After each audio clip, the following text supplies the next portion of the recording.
Ça veut dire que j'aime ce pays. Et pour toutes les raisons qui font que je peux aimer ce pays-là, eh bien, je dois défendre Marianne, moi aussi, si Marianne est menacée. On invente un racisme sans race. C'est la culture des autres qui va servir de base au racisme. C'est un droit pour les gens d'aller survivre ailleurs. Ils vont venir avec leur bagage identitaire parce que les gens ne sont pas des coquilles vides.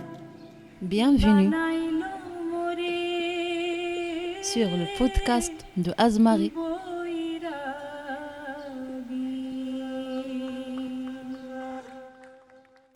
Des questions qu'on m'a posées par rapport au Mexique, c'est surtout par rapport peut-être à la violence, parce que justement quand j'étais ici, il y a la série Narcos Mexico qui est sortie.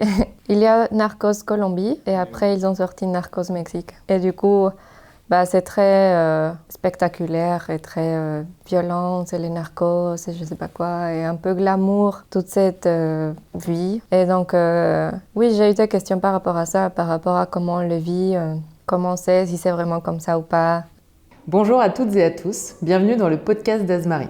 Je m'appelle Marine et je suis bénévole dans l'association. Azmari est une association qui œuvre pour l'insertion socio-culturelle des femmes migrantes.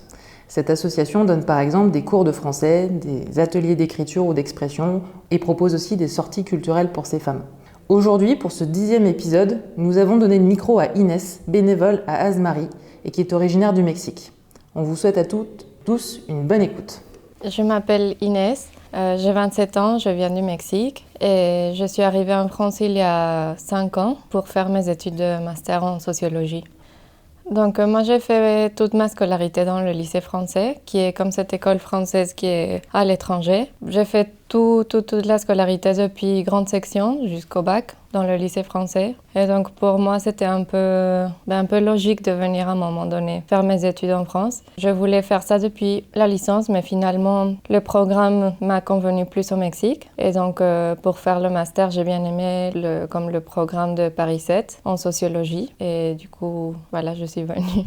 J'étais venue en France déjà 3 mois pour faire un espèce de comme échange universitaire dans un institut de recherche. Ça, c'était à Paris. Et j'avais beaucoup aimé Paris.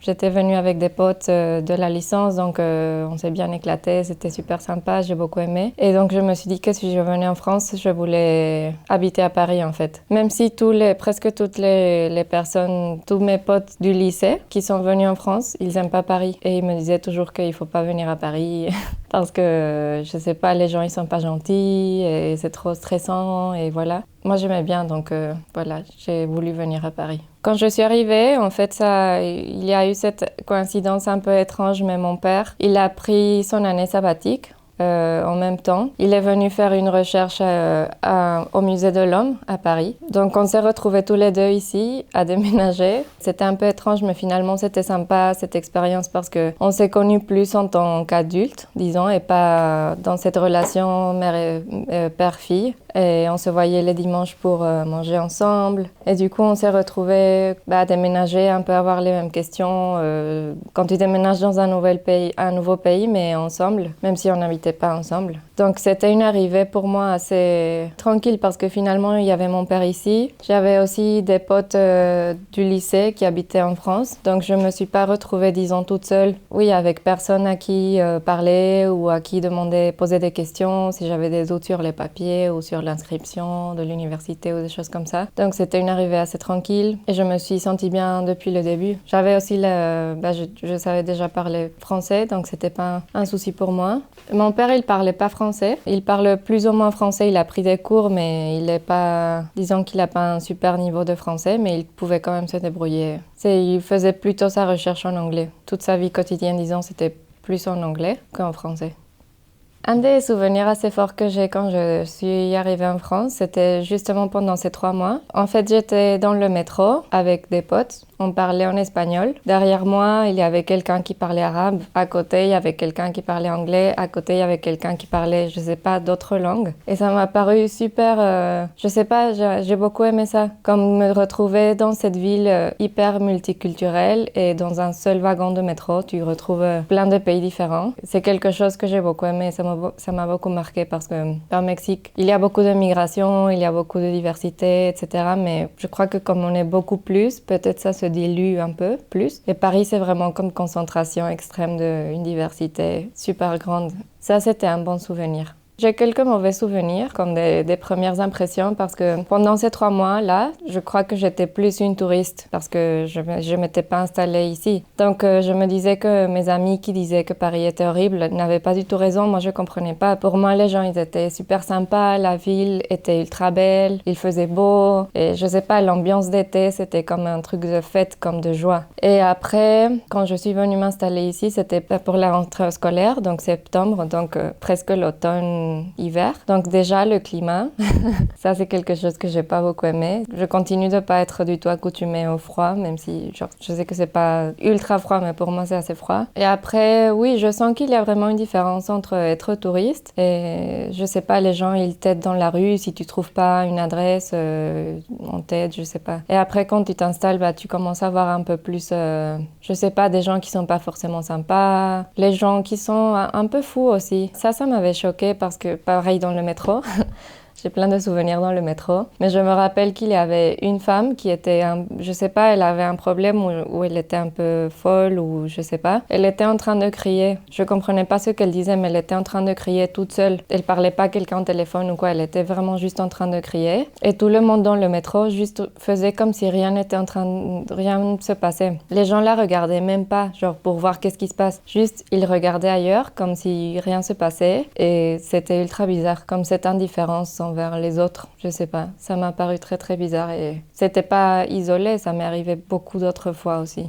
Je pense que la même scène au Mexique, oui, ça aurait été différent parce que les gens, déjà, ils auraient essayé de comprendre qu'est-ce qui se passe. Au moins la regarder pour voir si elle parlait au téléphone, qu'est-ce qui était en train de se passer et peut-être l'aider. Je suis pas, sûre, mais je pense que les gens, ils auraient essayé de l'aider, mais ça aurait été différent. Peut-être ça, c'est un peu spécial parce que la dame était vraiment en train de crier, toute seule. Mais après, si tu vois quelqu'un dans la rue qui, je sais pas, tu fais tomber ton portable ou tu trébuches et tu tombes ou des choses comme ça, les gens, ils vont toujours tout de suite t'aider. Et ici, j'ai vu beaucoup de fois que quelqu'un tombe dans la rue et les gens l'aident pas. Il y a d'autres gens que oui, évidemment, aident cette personne et tout. Mais il n'y a pas cette indifférence aussi forte qu'ici.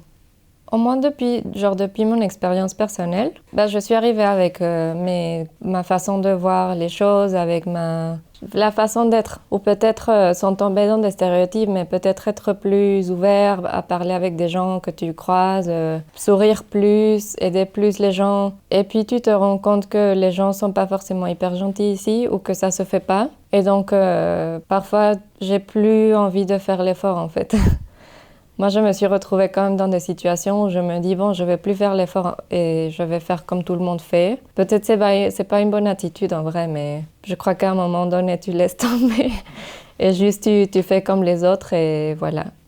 Les différences culturelles entre la France et le Mexique, c'est très changeant, ça dépend de quoi on parle. Par exemple, je crois que dans la manière de relationner, je ne sais pas si on dit ce mot comme ça, de créer des relations, c'est assez différent. Je trouve qu'au Mexique, t'es plus comme dans l'ouverture envers les autres. Je sais pas comment le dire. C'est comme si tu assumais que tu partages déjà des trucs avec quelqu'un d'autre, même si tu le connais pas. Par exemple, t'assumes que tu vas être pote avec les potes de tes potes.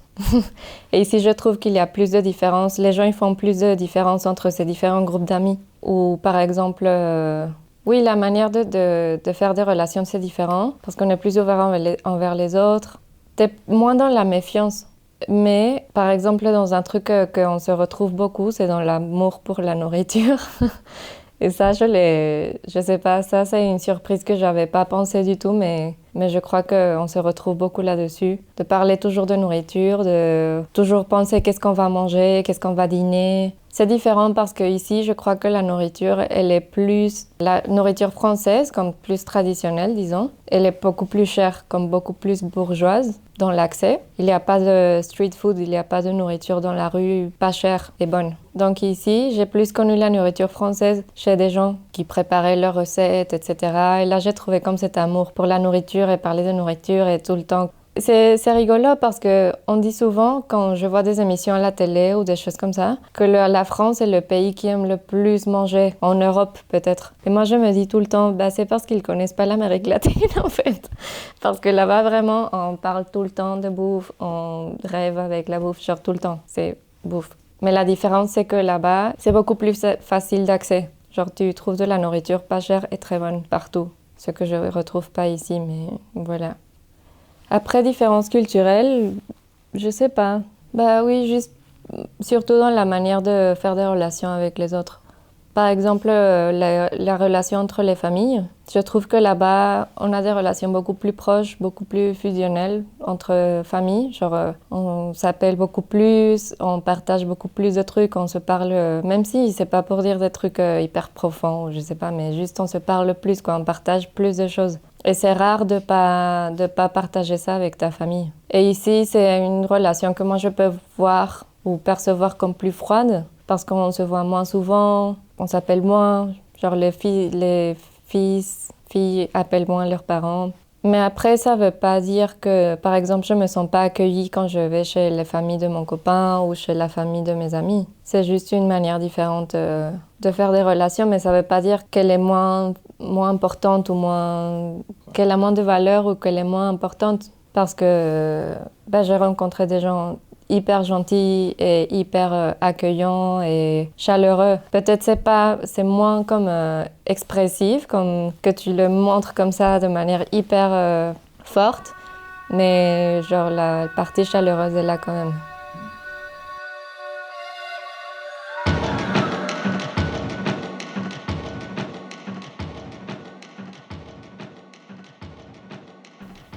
Ah oui, la politesse, oui.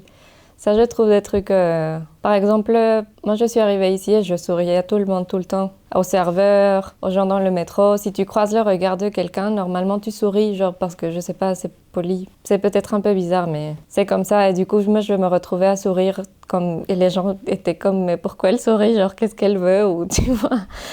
Oui, je me suis rendu compte que du coup, ici, sourire, c'est pas synonyme d'être gentil ou poli. Par exemple, un truc qui me fait bizarre ici, c'est qu'il y a beaucoup de gens qui marchent dans la rue et font comme s'ils étaient seuls dans la rue. C'est-à-dire que si tu vas croiser quelqu'un, ils font pas comme attention à pas te bousculer. Ils marchent tout droit comme s'il y avait absolument personne d'autre dans la rue, ou ils te laissent pas passer, ou ils disent pas pardon s'ils te bousculent, ou des choses comme ça. Ça, je trouve un peu bizarre. Mais ça, je crois que c'est un effet d'être dans une grande ville où tout le monde est un peu stressé et un peu dans sa bulle. Par rapport à la solidarité, je pense qu'au Mexique, il y a un rapport très bizarre à la solidarité parce que le jour, comme toutes les grandes villes, parfois les gens ils sont un peu pas hyper gentils, pas hyper solidaires, même si un peu plus qu'ici dans le jour à jour. Mais quand il y a des grands événements, par exemple, je pense au tremblement de terre qu'il y a eu en 2017, que c'était comme le deuxième grand tremblement de terre du pays et il y a plein de gens qui sont restés sans maison, etc. C'était vraiment quelque chose de très grave. Là, tout le monde, tout de suite, s'organise pour aller chercher les gens qui sont restés coincés et pour aller donner de la nourriture aux gens qui ont perdu leur maison, etc. Donc c'est une solidarité hyper forte, hyper présente et qui s'organise ultra vite, mais que peut-être le jour se dilue un peu. Et en France, je sais pas, j'ai un peu plus de mal à répondre à ça. En vrai, je pense que les gens sont assez solidaires. Genre, je sais que ça dépend beaucoup des milieux, des gens, etc. Mais dans les gens que j'ai pu rencontrer, les gens, ils sont très solidaires et ils sont souvent assez engagés dans des associations ou dans des trucs politiques ou dans des choses comme ça. Ils s'intéressent un peu à l'aide, à la solidarité envers les autres. La question par rapport aux étrangers, c'est assez compliqué. Je trouve que... oui, c'est très compliqué.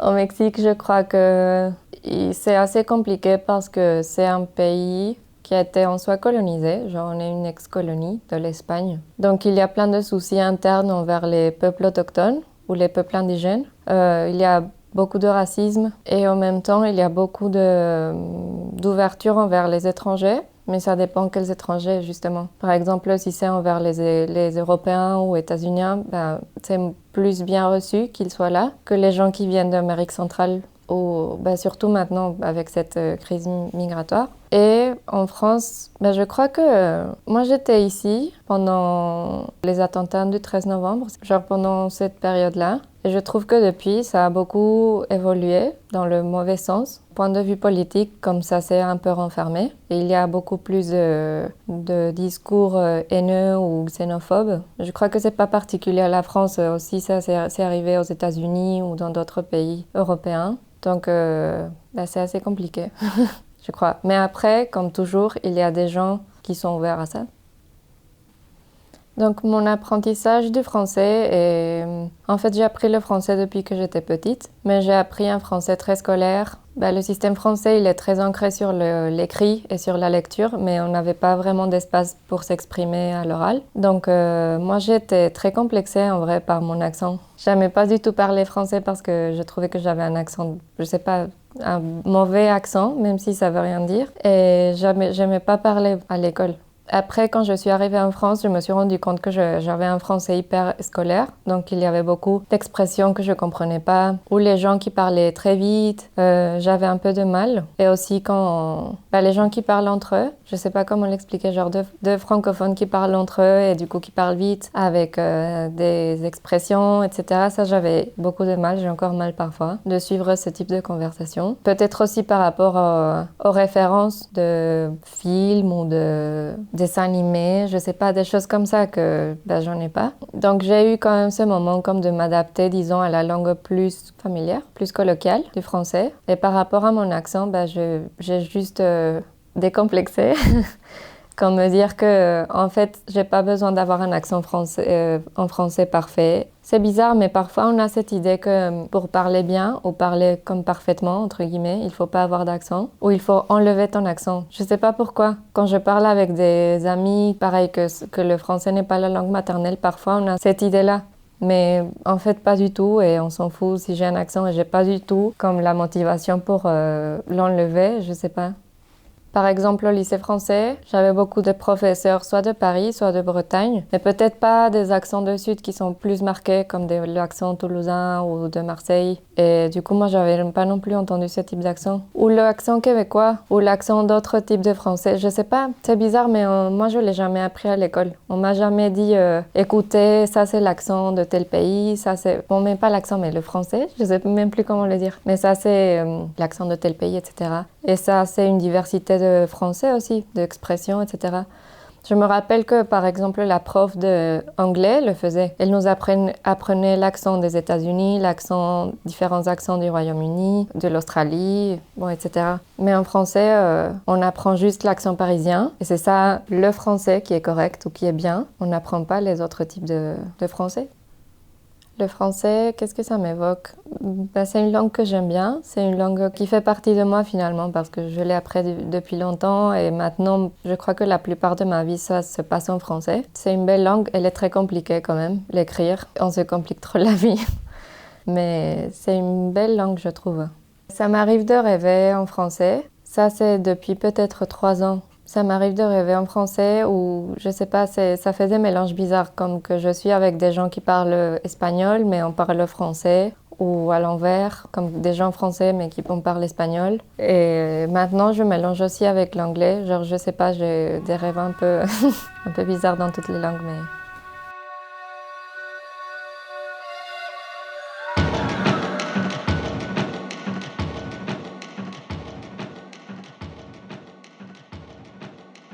Donc moi j'ai grandi dans la ville de Mexico, qui est une très très grande ville. À un moment donné, c'était la plus grande ville du monde. Il y a, je crois que 21 millions d'habitants avec la zone, disons la banlieue, ou je sais pas comment dire. Donc c'est une géante ville avec beaucoup de diversité du coup, genre dans l'architecture, elle est très différente d'un quartier à un autre. Dans les distances aussi, c'est compliqué de la mobilité. Il y a des métros, il y a des bus. Pour moi, c'était plus facile de bouger en voiture parce que les distances sont très longues et on est du coup accoutumé à avoir des trajets très longs. Par exemple, 1 heure de trajet, c'est bien, genre c'est normal quoi. Quand ici, en fait, dire ça, c'est comme horrible.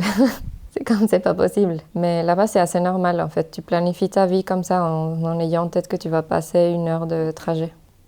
Le Mexique, c'est un grand pays qui a, je crois, 120 millions d'habitants. Et dans ces 120 millions d'habitants, je crois que, j'ai peur de me tromper, mais je crois que 10 ou 20% de la population, c'est des peuples indigènes qui parlent à peu près 60 langues. Donc il y a une grande diversité. D'ailleurs, c'est un peu problématique de les appeler tous peuples indigènes comme s'ils étaient un seul parce qu'il y a une grande diversité dans ces peuples indigènes. Pour dire des exemples, il y a des Mayas qui parlent maya, du coup, qui sont plus dans la péninsule du Yucatan. Dans le centre, il y a plus la langue nahuatl. Dans la langue courante, en fait, on a beaucoup de mots nahuatl. Dans la nourriture, par exemple, il y a beaucoup de plats, en fait, qu'on appelle comme ça, le nom des rues, des expressions. On garde assez cet héritage-là. Il y a beaucoup de soucis quand même de discrimination, de racisme envers ces peuples-là. Il y a eu un mouvement en 1994. Ça s'appelle STLN, donc comme je ne sais pas comment le traduire. Une armée de libération nationale, que c'est un groupe autochtone qui s'est levé en armes contre le traité de libre commerce entre le Mexique et les États-Unis, parce qu'ils disaient que justement ouvrir les frontières comme ça au commerce allait juste appauvrir les gens et pas aider les petits commerçants, etc. Il y a beaucoup de mouvements de revendication, il y a beaucoup de mouvements de résistance. C'est assez important en fait, comme de soutenir ces luttes peut-être depuis où on en est et d'être conscient qu'on est dans un pays qui est très complexe, qui a une histoire très complexe et de connaître ta position aussi et de ne pas participer au racisme structurel, genre dans la mesure du possible parce que c'est pas que quelqu'un va changer le monde mais essayer d'être conscient de tout ça. Donc comment je me situe moi en tant que Mexicaine? En fait, plus qu'être mexicaine ici, j'ai commencé à penser au fait d'être latine. Parce qu'en fait, ici, je crois que l'Amérique latine est un peu diluée. On ne distingue pas hyper bien les pays, etc. Donc, je sais juste être latine, pas forcément mexicaine. Je ne m'avais jamais posé la question si j'étais latine ou pas, en fait. Parce qu'au Mexique, je ne me sentais pas latine. Genre, j'étais mexicaine et c'est tout. Donc oui, j'ai plus réfléchi sur la question d'être latina, même si peut-être moi, je ne m'identifie pas comme telle, parce que je trouve qu'il y a plusieurs stéréotypes dans ce concept-là dont je ne me reconnais pas dedans. Est-ce que ça m'a fait voir le Mexique d'une autre manière ? Oui, peut-être, mais plus peut-être dans un sens personnel. Je ne sais pas ou si c'est l'âge ou si je ne sais pas qu'est-ce qui se passe, mais en ce moment de ma vie, je suis plus dans une quête de savoir, par exemple, qui étaient mes grands-parents ou qui était ma famille, genre au-delà de mes parents ou de mes grands-parents, mais qui étaient mes grands-grands-parents et d'où vient ma famille, comme de manière généalogique, comme dans une question de généalogie familiale. Et de comprendre, disons, mes racines, entre gros guillemets, mais très ponctuelles, quoi. Pas racines genre Mexique, conquête, tout ça, mais plutôt vraiment ma famille, quoi. Et je sais pas si c'est quelque chose dû à la migration ou d'être ici ou d'autres facteurs, mais oui, ça m'a donné peut-être ce questionnement-là de où je viens, qui était genre, oui, d'où je viens.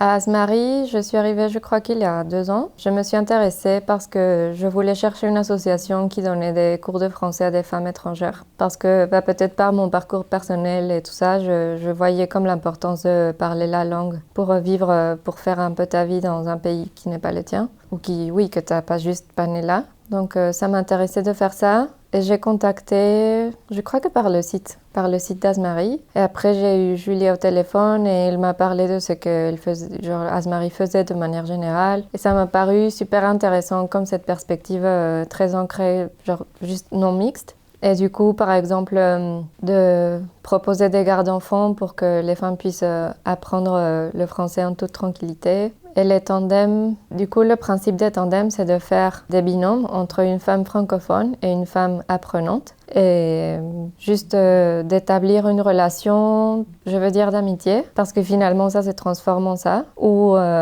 juste on partage notre vie comme tu ferais avec une amie en fait, comme parler du travail, parler des amis, parler des cinémas, je sais pas, des enfants, ou voilà, de ta vie quotidienne. Pouvoir être là s'il y a des questions par rapport au transport ou par rapport je sais pas, des questions un peu ponctuelles par rapport au papier, des choses comme ça que en fait tout le monde a dans sa vie quotidienne, Voilà, c'est juste proposer un cadre de partage. Du coup, moi, je suis responsable des tandems et ça m'a paru aussi une idée assez sympa parce que je trouve que justement, souvent, on propose des cours qui sont très sérieux, très académiques, la grammaire, etc. Mais on n'apprend pas la partie de la vie quotidienne, en fait. Des expressions, des films, des livres, je sais pas, des trucs juste de la vie quotidienne, les transports. Mais c'est quelque chose d'important aussi d'apprendre et de pouvoir apprendre avec quelqu'un qui est aussi disposé à répondre à des questions.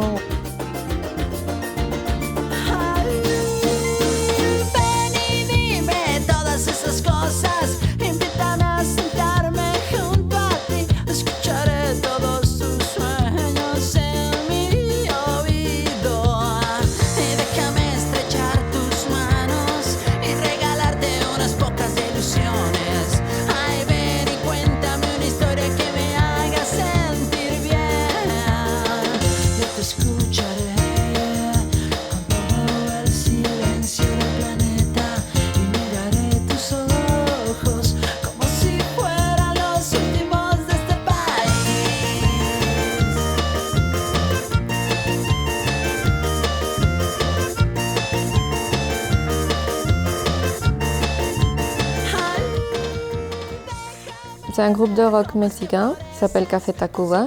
Il y a une chanson que j'aime beaucoup qui s'appelle Las Flores, donc les fleurs. C'est une musique, oui, j'écoutais depuis que j'étais ado. Je crois que ça parle genre d'amour. C'est une chanson qui parle d'amour. Et j'aime bien, je sais pas, genre la musique au début, c'est comme une espèce de guitare comme traditionnelle. Donc ça mélange un peu comme du musique. C'est comme un mélange. Ça reprend quelques instruments, quelques techniques de chant, comme de différentes régions du Mexique. Et voilà, et cette chanson-là, je l'aime bien.